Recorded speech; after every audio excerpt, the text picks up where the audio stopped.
ನಮಸ್ಕಾರ ಸ್ನೇಹಿತರೆ, ಇವತ್ತಿನ ವಿಡಿಯೋದಲ್ಲಿ ನಿಮಗೆ ಪ್ರಧಾನಮಂತ್ರಿ ಫಸಲ್ ಭೀಮಾ ಯೋಜನೆ ಬಗ್ಗೆ ಮಾಹಿತಿಯನ್ನು ನೀಡಬೇಕು ಅಂತ ಅದರ ಇನ್ಫಾರ್ಮೇಷನನ್ನು ತಗೊಂಡು ಬಂದಿದ್ದೀನಿ. PMFBY ಅಂದರೆ ಏನು, ಅದು ಯಾರಿಗೆ ಯೂಸ್ ಆಗುತ್ತೆ ಅಂತ ಇವತ್ತಿನ ವಿಡಿಯೋದಲ್ಲಿ ತಿಳಿಸ್ಕೊಡ್ತೀನಿ. ಪ್ರಧಾನಮಂತ್ರಿ ಫಸಲ್ ಭೀಮಾ ಯೋಜನೆ ಇದು ಕೇಂದ್ರ ಸರ್ಕಾರದ ಒಂದು ಯೋಜನೆಯಾಗಿದೆ.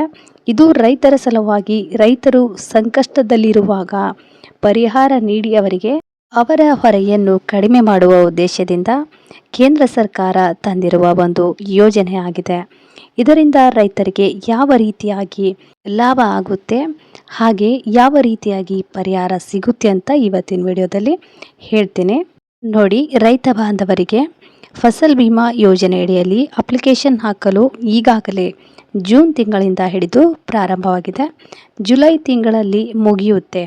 ಆದ್ದರಿಂದ ರೈತರಿಗೆ ಬೆಳೆಯಲ್ಲಿ ಅತಿವೃಷ್ಟಿ ಮತ್ತು ಅನಾವೃಷ್ಟಿಯಾಗಿ ಬೆಳೆ ನಾಶ ಆದರೆ ಈ ಭೀಮಾ ಯೋಜನೆಯಡಿಯಲ್ಲಿ ವಿಮೆ ಮಾಡಿಸಿದರೆ ನಿಮಗೆ ಆಗಿರುವ ಬೆಳೆಗಳಿಗೆ ಪರಿಹಾರ ಸಿಗುತ್ತೆ. ಹಾಗಾದರೆ ಸರ್ಕಾರದಿಂದ ರೈತರಿಗೆ ಸಿಗುವ ಪರಿಹಾರ ಎಷ್ಟು? 1 ಎಕರೆಗೆ ವಿಮೆ ಮಾಡಿಸಲು ಯಾವ ಬೆಳೆಗೆ ಎಷ್ಟು ಹಣ ಬೇಕು? ಯಾವ ಬೆಳೆಗೆ ಎಷ್ಟು ವಿಮೆ ಸಿಗುತ್ತೆ? ಕೊನೆಯ ದಿನಾಂಕ ಯಾವಾಗ ಎಂಬುದನ್ನು ಈ ವಿಡಿಯೋದಲ್ಲಿ ತಿಳಿಸಿಕೊಡ್ತೀನಿ. ಅದಕ್ಕಿಂತ ಮುಂಚೆ ನೀವಿನ್ನೂ ನಮ್ಮ ಚಾನಲ್ಗೆ ಸಬ್ಸ್ಕ್ರೈಬ್ ಆಗಿಲ್ಲ ಅಂದರೆ ದಯವಿಟ್ಟು ಸಬ್ಸ್ಕ್ರೈಬ್ ಮಾಡ್ಕೊಳ್ಳಿ. ಪಕ್ಕದಲ್ಲಿರೋ ಬೆಲ್ ಐಕನ್ನ ಪ್ರೆಸ್ ಮಾಡಿ. ಇದರಿಂದ ನಾನು ಪ್ರತಿದಿನ ಅಪ್ಲೋಡ್ ಮಾಡುವ ಪ್ರತಿಯೊಂದು ಹೊಸ ವಿಡಿಯೋ ನಿಮಗೆ ಬಂದು ತಲುಪುತ್ತೆ. ಹಾಗೆ ವಿಡಿಯೋ ಇಷ್ಟ ಆದರೆ ಒಂದು ಲೈಕ್ ಮಾಡೋದನ್ನು ಮರಿಬೇಡಿ. ನೋಡಿ, ರೈತರಲ್ಲಿ ಏನು ಮನವಿ ಮಾಡಿಕೊಳ್ಳೋದಂದರೆ, ನೋಡಿ, ಕ್ರಾಪ್ ಇನ್ಶೂರೆನ್ಸ್ ಅಂದರೆ ಬೆಳೆ ವಿಮೆ ಲಿಸ್ಟನ್ನು ಈಗಾಗಲೇ ಸರ್ಕಾರದಿಂದ ಬಿಡುಗಡೆ ಆಗಿದೆ. ನೋಡಿ, ಇದರಲ್ಲಿ ಸೀರಿಯಲ್ ನಂಬರ್ ಅಂದರೆ 9 ಬೆಳೆಯ ವಿವರ ಹಾಗೂ ಬೆಳೆಗಳು ಯಾವುದು ಎಂಬುದು, ಹಾಗೆ ಕೊನೆಯ ದಿನಾಂಕ ಮತ್ತು ಬೆಲೆ ಅಂದರೆ 1 ಎಕರೆಗೆ ನಾವು ಎಷ್ಟು ವಿಮೆ ಮಾಡಿಸಬೇಕು ಅಂತ ಸಂಪೂರ್ಣವಾಗಿ ಕೊಟ್ಟಿದ್ದಾರೆ. ಮೊದಲನೇದಾಗಿ ನೋಡಿದ್ರೆ ತೊಗರಿ, 1 ಎಕರೆ ಒಣ ಬೇಸಾಯ ಅಂದರೆ 1 ಎಕರೆ ತೊಗರಿ ಇದ್ದರೆ ಅದು ಒಣ ಬೇಸಾಯ ಮಳೆ ಆಶ್ರಿತ ಆಗಿದ್ದರೆ ಅದಕ್ಕೆ 1 ಎಕರೆಗೆ ನಾವು ವಿಮೆ ಮಾಡಿಸ್ಬೇಕಿದ್ರೆ 466 ರೂಪಾಯಿಗಳು ನಾವು ತುಂಬಬೇಕಾಗತ್ತೆ. ಈ ವಿಮೆ ಮಾಡಿಸಿದ್ರೆ ನಮಗೆ ಮುಂದೆ ಪರಿಹಾರ ಸಿಗತ್ತೆ. ಇದರದು ಕೊನೆಯ ದಿನಾಂಕ 31/7/2026 ಅಂದರೆ ಇದೇ ಜುಲೈ 31ರಂದು ಕೊನೆಯ ದಿನಾಂಕ ಮುಕ್ತಾಯವಾಗುತ್ತದೆ. ಆದ್ದರಿಂದ ಎಲ್ಲರೂ ಕೂಡ ರೈತ ಬಾಂಧವರು ವಿಮೆಯನ್ನು ಮಾಡಿಸ್ಬೇಕಾಗಿ ಕೇಳ್ಕೊಳ್ತಾ ಇದ್ದೀನಿ. ನಂಬರ್ 2, ತೊಗರಿ ನೀರಾವರಿ ಅಂದರೆ ಮಳೆ ಆಶ್ರಿತ ಮತ್ತು ಬಾವಿ, ಕೊಳವೆ ಬಾವಿ ಯಾವುದಾದ್ರೂ ಒಂದು ಆಶ್ರಿತ ಆಗಿದ್ದರೆ ಅದಕ್ಕೆ ನೀರಾವರಿ ಅಂತಾರೆ.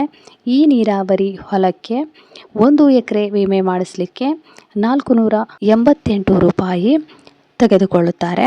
ಇದರ ಕೊನೆಯ ದಿನಾಂಕ ಕೂಡ 31/7/2026 ಅಂದರೆ ಇದು ಕೂಡ ಜುಲೈ 31ಕ್ಕೆ ಮುಗಿಯತ್ತೆ ಕೊನೆಯ ದಿನಾಂಕ. 3ನೇದು ನೋಡಿ, ಹತ್ತಿ ಕೂಡ ಒಣ ಬೇಸಾಯ ಇದ್ದರೆ ಅಂದರೆ ಮಳೆ ಆಶ್ರಿತ ಆಗಿದ್ದರೆ ಇದು ಕೂಡ 1 ಎಕರೆಗೆ 1208 ರೂಪಾಯಿ ವಿಮೆಯನ್ನು ನಾವು ಮಾಡಿಸ್ಬೇಕಾಗತ್ತೆ. ಇದರದು ಕೊನೆಯ ದಿನಾಂಕ ಕೂಡ 31/7/2026 ಇದು ಕೂಡ ಜುಲೈ 31ಕ್ಕೆ ಮುಗಿಯುತ್ತೆ.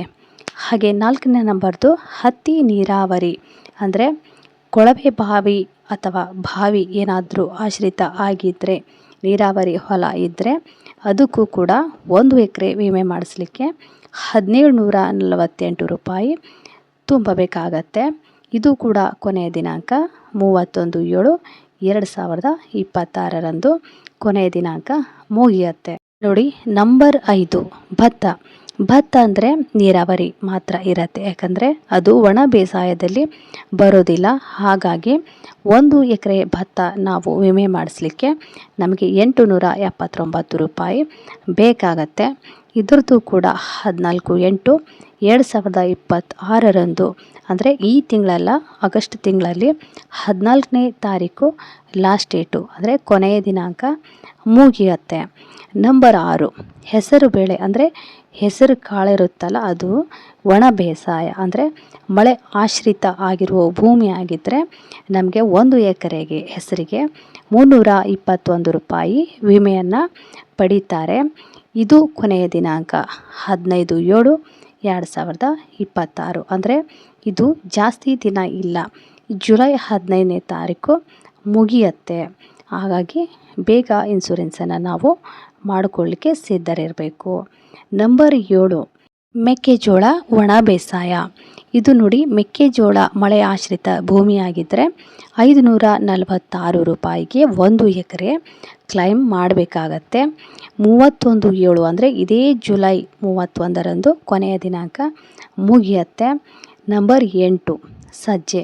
ಇದು ಕೂಡ ಒಣ ಬೇಸಾಯ ಅಂದರೆ ಮಳೆ ಆಶ್ರಿತ ಭೂಮಿಯಾಗಿದ್ದರೆ 1 ಎಕರೆಗೆ ವಿಮೆ ಮಾಡಿಸ್ಲಿಕ್ಕೆ 281 ರೂಪಾಯಿ ಬೇಕಾಗತ್ತೆ. ಇದು ಕೂಡ 31/7 ಅಂದರೆ ಇದೇ ಜುಲೈ 31 ಈ ತಿಂಗಳು ಕೊನೆಯ ದಿನಾಂಕದಂದು ಇದರ ಕೊನೆಯ ದಿನಾಂಕ ಇರುತ್ತೆ.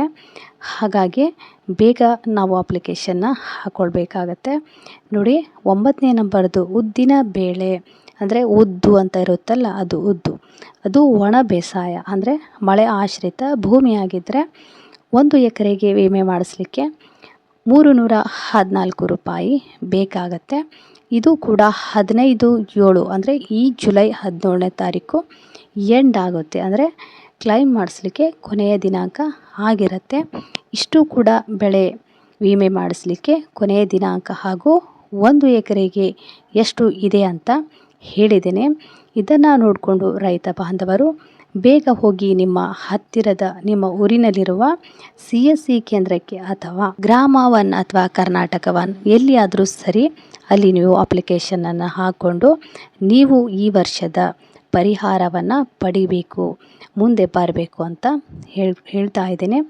ಈ ವಿಡಿಯೋ ಏನಾದರೂ ನಿಮಗೆ ಇಷ್ಟ ಆಗಿದ್ದರೆ ದಯವಿಟ್ಟು ಒಂದು ಲೈಕ್ ಮಾಡಿ. ಹಾಗೆ ಇದೇ ತರಹದ ವಿಡಿಯೋಗಳು ಬೇಕಿದ್ದರೆ ಚಾನಲನ್ನು ಸಬ್ಸ್ಕ್ರೈಬ್ ಮಾಡಿಕೊಂಡು ನನಗೆ ಸಪೋರ್ಟ್ ಮಾಡಿ. ಪ್ರತಿದಿನ ಹೊಸ ಹೊಸ ವಿಡಿಯೋಗಳು ಅಪ್ಲೋಡ್ ಆಗ್ತಾ ಇರುತ್ತೆ, ಇನ್ಫಾರ್ಮೇಷನ್ ಬರ್ತಾ ಇರುತ್ತೆ. ಎಲ್ಲರಿಗೂ ಮತ್ತೊಮ್ಮೆ ಧನ್ಯವಾದಗಳು.